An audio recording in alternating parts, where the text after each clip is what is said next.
mirror now, she put on 2 gowns, the hospital kind, each a different shade of pink. One open in back, the other on top of that, open in front. She couldn't stand the pinkiness of it all.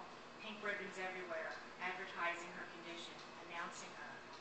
When a friend gave her a pink wristband as a gift, she slid it on, smiled, said thank you, but thought, now everyone will know. Later, she had dropped it into the bottom of her jewelry box where she intended for it to stay. Reaching for her handbag, she checked for the cream she rubbed in 4 times a day to cool the burning.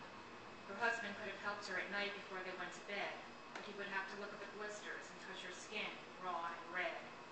He would see how they had branded her, the 6 small blue tattoos marking her chest like a child's connect-the-dots game.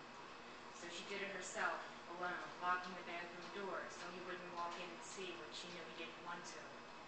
She wondered if he'd ever look at her again, ever touch her, if she'd even want him to. She had told him that her tattoos were permanent and that the surgeon said her breasts would always be numb.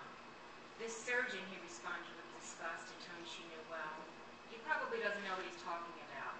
He was lying on the couch watching a football game, one hand petting the dog in his lap, the other holding the television remote, but he hadn't bothered to turn down the volume or look her way.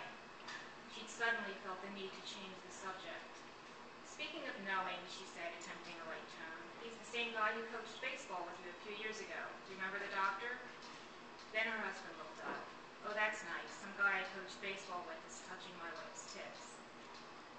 Now, adjusting the gowns, she looked in the mirror once more, took a deep breath, pasted on her smile, opened the door, walked into the scent of freshly brewed coffee. She had to give them credit. Coffee and homemade cookies sat on the counter every day. On Fridays, she'd indulge, rewarding herself for making it through another week.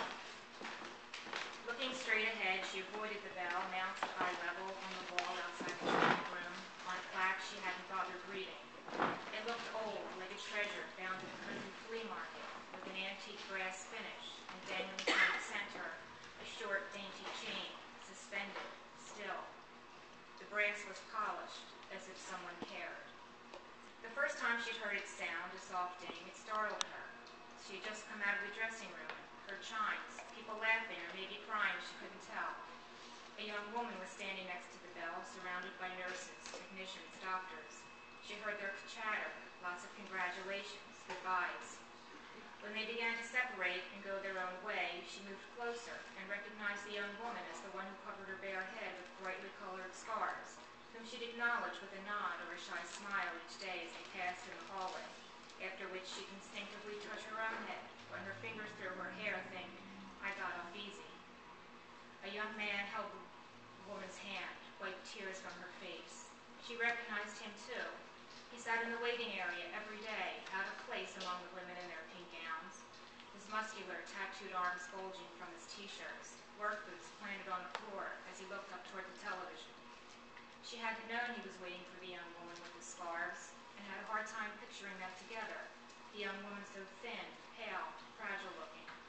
It's all behind you now, she heard him say, his voice quiet, soothing. I know, the young woman replied, looking up, kissing his cheek, her skin so white next to his, but unwrinkled and blemished. She's so young. She had watched them, fingers intertwined, as they walked toward the exit and out the door, thinking how much prettier the young woman would look once the color came back to her face. How sad it was that she lost her hair. She wondered what color it was, how long it would take to grow back. She imagined the young man's strong hands rubbing cream on the young woman's chest at night and couldn't help thinking, she's so lucky. She thought about herself coming here alone every day. How will it look when it's my turn to ring the bell, and no one is waiting to hold my hand, to wipe my tears? She imagined herself at home in her locked bathroom. I won't cry, she thought, grateful no one could hear her.